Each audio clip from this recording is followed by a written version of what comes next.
Edge rusher is one of the most important positions on a football field at any given time, and many would argue it's the most important defensive position in the entire league. This NFL draft, the 2026 draft, may feature more edge rushers taken in the first round than any other position. So in today's video, we're going to go through and rank the edge rushers. I'm going to give you guys my top 5 and then a tier list at the end that features about 9 to 10 guys and just kind of how I view them as we head into the NFL draft. Speaking of the NFL draft, I will be live on this channel. Me and my podcast co-host Javon will be hosting a live stream reacting to round 1 of the NFL draft. So make sure you have notifications on for that, or you are here at about 8 o'clock Eastern time when the draft kicks off. But let's rank some edge rushers. At number 1, I have Rueben Bain Jr. out of Miami. And I think that we kind of lost the plot a little bit in terms of edge rusher rankings, as I've seen a lot of people dropping Rueben Bain down. I've seen a lot of people having Rueben Bain Jr. fall out of the first round of the NFL draft. And quite frankly, I just think it's a case of having too much time on our hands. During the college football season, we all viewed this guy as the consensus number 1 edge rusher in the class. We watched him dominate at Miami. We watched Miami go on a really good playoff run, sparked by their defensive line, and the best player on that line is Rueben Bain Jr. And now all of a sudden we went 2 months into draft season, people got into their film, and I get it. And Rueben Bain all of a sudden is the 3rd edge rusher in people's classes. I just don't see it that way. When you look at the physical profile of Bain, 6'2", 263 pounds, hands 9 1/8 inch, and then of course the arm length 30 7/8, which is the big talking point when it comes to Rueben Bain. Is arm length going to kill him at the NFL level? Are his arms too short? There's only 2 guys in NFL history, I believe, at the position that at the combine had smaller arms than him, and one of them is in this draft class, and Cassius Howe, who we will talk about later. But my, thoughts on that is it doesn't matter. It didn't matter at Miami last year. 54 tackles, 9.5 sacks, a forced fumble, and an interception to his name. Rueben Bain was dominant at Miami against NFL level competition. Opened the season playing Notre Dame. Finished the season playing the undefeated national champions Indiana Hoosiers, and Rueben Bain was an impact player all the way throughout. This isn't some guy from a D3 school, D2 school that's all of a sudden getting drafted because he was dominant against lesser competition. Rueben Bain was playing the best of the best at the collegiate level. Is he maybe going to struggle when he goes up against a Penei Sewell or a Lane Johnson in the NFL? Yeah, most edge rushers do. But am I going to just completely take this guy off of my draft board or drop him severely due to arm length? I'm not, when the production is there. The man can do it all on the defensive line, and I'm not sure you could fully say that for any other edge prospect in this draft. Hell, Rueben Bain even had a blocked field goal in a college football playoff game. If that doesn't tell you that this man is a talent, I don't know what will. But my number 1 thing that I actually loved about Rueben Bain, especially when you start to look at the rest of the edges in this class, is the way he sets the edge in the run game. He exploded through and blew up multiple run plays, and you just weren't seeing that throughout the rest of this class. He had 15.5 tackles for loss this past college football season, and he's also a really strong edge rusher, right? He ranked 1st in hurries this year, 2nd in pressures, an excellent pursuit, excellent ability to finish the play. The Rueben Bain discourse has gone off the reservoir for me. The fact that this guy could be ranked any lower than 2 on somebody's edge rusher list is just amazing to me. But to me, he is the no doubt number 1. I do have him in a tier with another player that we will talk about, but Rueben Bain Jr. was just uber productive. And does the arm size matter? To me, no, because it already didn't matter. When I look at Rueben Bain compared to the other guys in this class, and I want to be clear, I'm saying compared to the other guys in this class. I'm not saying Rueben Bain is going to be this guy. But I see Myles Garrett, the guy who can get the sack numbers while also setting the edge and having a tremendous power move. That's Rueben Bain. Yes, there are guys that are excellent speed rushers. Yes, there are guys that are really interesting off-ball linebacker prospects. Yes, there are guys that are bigger and more NFL built. But Rueben Bain was the most productive edge in college football last year. Rueben Bain can stay on the field for all 3 downs and be a high-impact player. To me, No brainer, number one. At number two, out of the Ohio State University, I have Arvell Reese. Reese is a really interesting prospect because I put him here in the edge rusher category. I understand that he was a linebacker at Ohio State, but this is the guy he was getting compared to David Bailey and Ruben Bain, and I just figured it made more sense to include him in this video, so sue me if you must. Physical profile, 6'4", 241 pounds, 9.5-inch hands, 32.5 length for arms, and he even ran an impressive 40-yard time with a 4.46.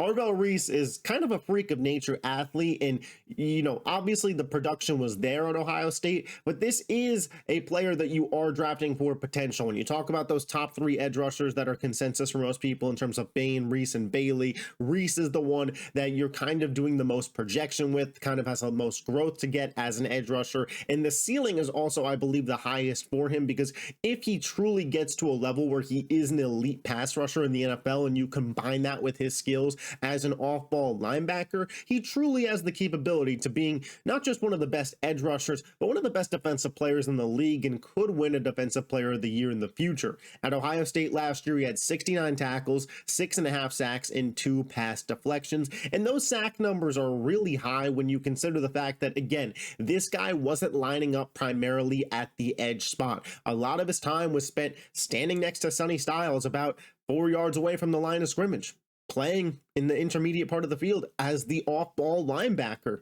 And he still found a way to get 6.5 sacks. He is not a pure pass rusher, but the sky is the limit. And I think that that's the only case to drafting him over Ruben Bain, is if you are projecting the timeline for Arvell Reese to match the timeline of your team. The number 2 pick in this draft is the New York Jets. If they wanted to say, we believe that we are not going to be competing fully for playoff games until 2028, 2029, and by then Arvell Reese will be a better player than Ruben Bain in our system, I understand the preference in taking that pick there. Would I still go Bain? Probably, but the amount of things that you could do with Arvell Reese is super scary, and if he gets to the right defensive coordinator that can unlock him, whether that's Aaron Glenn or Robert Saleh or somebody else, things could get really scary for the rest of the NFL. And Arvell Reese gets to his best level. He was on a podcast with Benjamin Solak the other day, and they talked about him as a pass rusher and what the room to grow was. And Arvell Reese just straight up told Ben Solak, yeah, I just started basically trying to learn some edge rush moves. And you've seen the clips that have come out as he's been kind of training and getting ready for the NFL draft, because he knows these teams want him to be an edge rusher. He's been trying to perfect his game, and already just the improvement in his movement is insane. If you project him to continue to grow, again, this is a projection pick, but even if he stayed what he was, he's a really talented football player. But ultimately, you kind of think this guy is going to get better. I think he was really good at setting the edge in the run game as well. Obviously, he was phenomenal in coverage, did a lot of work around the line of scrimmage. He's a really good guy to have at the edge, I think, especially when it comes to running backs and tight end screens and stuff in the future. I think he's going to have really innate instincts to defend those plays compared to other edge rushers because of his time at an off-ball linebacker position. To me, similar to Ruben Bain Jr., I view Arvell Reese as a top 5 pick in this draft. I think if he falls out of the top 5, either one of them, whichever team gets them, it's just an absolute steal of a pick, because that's how talented these guys are at an immensely important position in the NFL. And then that brings us to number 3, where I, of course, have David Bailey. This guy was an absolute beast speed rusher at Texas Tech. You look at the physical profile, it jumps off the page. 6'4", 251 pounds, 10.25-inch hands, arm length 33 3/4, and he even ran a 40-yard dash at 4.5 speed at that size as an edge rusher is absolutely terrifying to think about, and the production matches what you would think from the physical profile. 52 tackles for 14.5 sacks, 3 pass deflections, and 3 forced fumbles. And there's no denying it from me. Despite the fact that I have Bailey pretty comfortably at 3, he is no doubt the best speed rusher in this draft. And if you're looking for a guy to run up those sack numbers on your defensive line, I do believe that David Bailey is 100% that guy. I think he's worth a top 10 pick in an NFL draft, and again, is going to be a real problem for opposing offensive lines. If David Bailey gets the first step on the opposing tackle, trying to stop him from getting to the quarterback, the play is already over. He is that explosive, that fast, and has that much bend to his game. It's either going to be a holding penalty or your quarterback is getting blown up. There's no other way about it. And because of this, I actually could see Bailey being the guy who wins Defensive Rookie of the Year, despite having him ranked at 3, because I do think there's going to be an immediate impact, and I do think that those sack numbers are going to be really, really gaudy. The only thing that has Bailey at 3 for me is I do believe that you're just getting a pass rush specialist, which at a high level could be really productive, right? That's kind of how I view the difference between Micah Parsons and Myles Garrett. And I used this comparison earlier. I'm not sitting here saying David Bailey and Rueben Bain Jr. are going to be the level of talent those guys are, but that's kind of the lens that I view them through. I view David Bailey as more of a Micah Parsons type player. Yes, you could line him up anywhere on the defensive line. And yes, if he gets that first step, he is just quick enough that he is going to level your quarterback, and the sack numbers are going to be huge, and he's going to be able to make a massive impact on the defense, because every single opposing offensive line has to account for where this guy is, but you can move him around. You saw that in the Arizona State game. They moved him to the opposite side of Max Cianor to get the most production out of Bailey, and it worked at a high level for them. I believe that is kind of the David Bailey comp. His best world is being Micah Parsons, but I think his worst world is a guy who doesn't really play much on first and second down and is a third down passing down specialist, where if you could say get in there and pin your ears back and just rush, that is great. But also, if you're spending a top 10 pick on a guy who has to come off the field, is he as valuable as a Rueben Bain or an Arvell Reese who bring so much more layers to their game? That's why I have him at 3. Again, Myles Garrett to me is much more valuable than Micah Parsons, despite the fact that Parsons' sack numbers are really comparable to Myles Garrett because of what Garrett could do as an edge setter. The same deal with TJ Watt when he was in his prime a couple of years ago. Again, David Bailey, at worst case scenario, I think is a rotational edge who is just an absolute demon pass rusher when he's out there. But I also think it's possible that he develops his game further. You look at his freak size and his ability already to win as a speed rusher, and he's a very highly productive NFL player. At 4, where things start to get interesting, I have Cassius Howell out of Texas A&M. And I'm going to be honest, I didn't think I was going to have Howell here going into this. I thought that I was going to be kind of chalky with my edge picks, but Cassius Howell really jumped off the page to me. The physical profile, 6'3", 253 pounds, 9 1/4 inch hands, 30 1/4 inch arms. So again, short arms similar to Bain. The 40-yard time was impressive, 4.59. Cassius Howell, he's in a similar spot to Rueben Bain, where my analysis kind of stays the same. Am I worried about the arm length? No, I'm not, because again, the production was there at Texas A&M, a good, strong SEC school. 31 tackles, 11.5 sacks, and a forced fumble. And listen, I try not to be a guy that relies solely on, oh, was he at an SEC school? Was he at a Big Ten school? But when it comes to taking a knock on these guys as to will he be able to compete at the NFL level, I do look to, well, were they able to compete against their college competition? And what level was their college competition? There were games where Cassius Howell, don't get me wrong, didn't look like he was going to be the top premier elite edge rusher in this class, and it's not where I have him ranked. I have him at 4. I think he could be a real speed rusher specialist. He's a little bit worse than David Bailey, but I think a similar type of build, right, where you know that this guy can come in and wreck any play, and he has the ability to be a game wrecker that I'm not sure some of the edge rushers below him on this list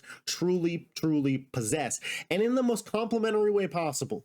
And I really mean it. It's a huge compliment. I think Cassius Howell is a psychopath.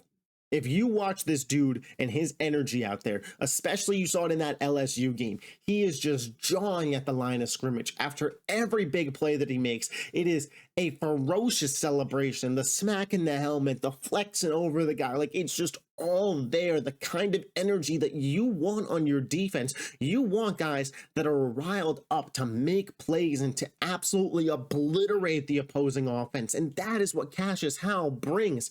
Similar to David Bailey, like I said, I view this guy as more of a pass rush specialist, which is cool. You could argue he's just going to be limited to being a speed rusher at the NFL level. But we see those guys get paid. Like Odafe Owe was a third down rushing specialist. and he just got 100 M's from the Commanders. Like, these kind of guys are in demand because they finish off drives, they make big plays. You have a rotational set of edges that could produce and set up 2nd and 8, set up 3rd and 7, and then you get to send the freak of nature Cassius Howell out there, who is ready to go, been revving on the sideline the last 2 plays, full of energy against a tired tackle that was just run blocking his ass off the last 2 plays, and all of a sudden it's 4th down and 15 and Cassius Howell just obliterated the opposing quarterback.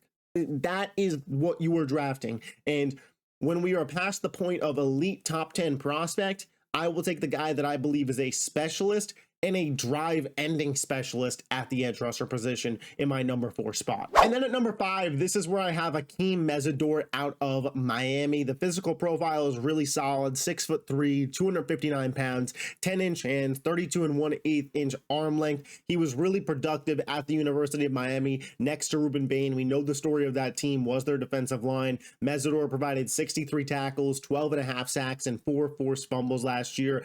Yes, we'll talk about the elephant in the room. Akeem Mesidor is pretty old, man. He's 25 years old coming into the NFL. He'll be 30 at the end of his first contract, assuming that he goes in the first round and there's a 5th-year option. He played 6 years of college ball with COVID years, and then, of course, he's just kind of breaking out later in his career, although he was pretty productive 2 years ago as well. But, you know, there's 2 different ways you could look at the age thing. One, the room for growth is kind of low. So if you're a team that is kind of not at the spot in their timeline where they're going to compete, whether it's the Jets or the Dolphins or some team that we are looking at a window 2 to 3 years down the line, do you want your edge rusher to be 28, 29 years old at that point in time when you're just starting to get into the contention window? Maybe not. But if you're a team that has a 1st-round pick that's ready to compete now or trying to compete now, whether that's the Buccaneers, whether that's the Panthers, the 49ers, hell, even the Texans, the way that they substitute their defensive line and the way that Akeem Mesidor has the ability to play inside or out,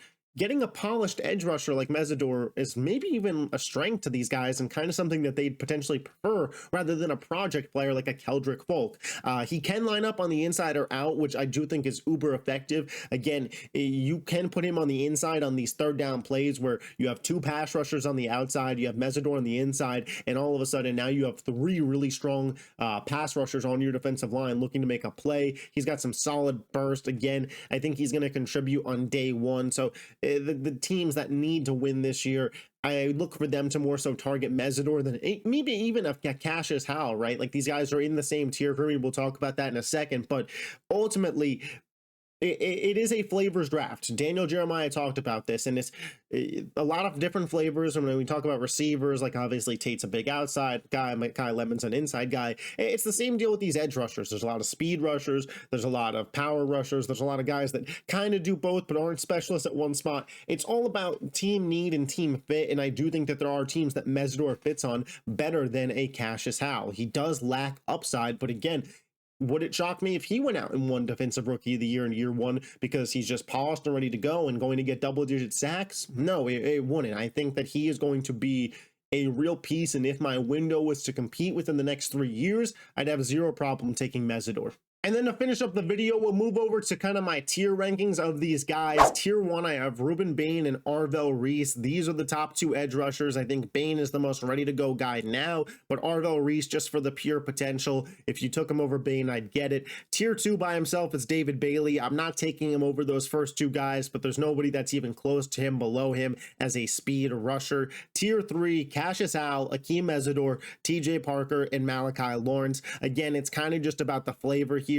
Cassius Howell is younger and a pure speed rusher. Mesidor, probably the most ready NFL player out of all these guys, but I do like the upside of TJ Parker and Malachi Lawrence, especially because I think both guys are solid against both the pass and run. And then tier 4, Keldrick Folk and Zion Young. Keldrick Folk, the production just wasn't there at Auburn yet, and I'm not taking a shot on him just because of intangibles when I believe there are some really solid edge rushers in this class ahead of him. And Zion Young, I think, is more of a day 2 talent. So, guys, those are just my thoughts on the edge rushers in this upcoming 2026 NFL draft. If you made it this far in the video, I'd really appreciate it if you considered hitting the thumbs up button. It's good for the channel growth. What else is good for the channel growth is you stopping by on my draft party watch along live stream, round 1 draft night. Again, stop by, chop it up, watch the draft a little bit, talk some picks, I will see you next time. Peace.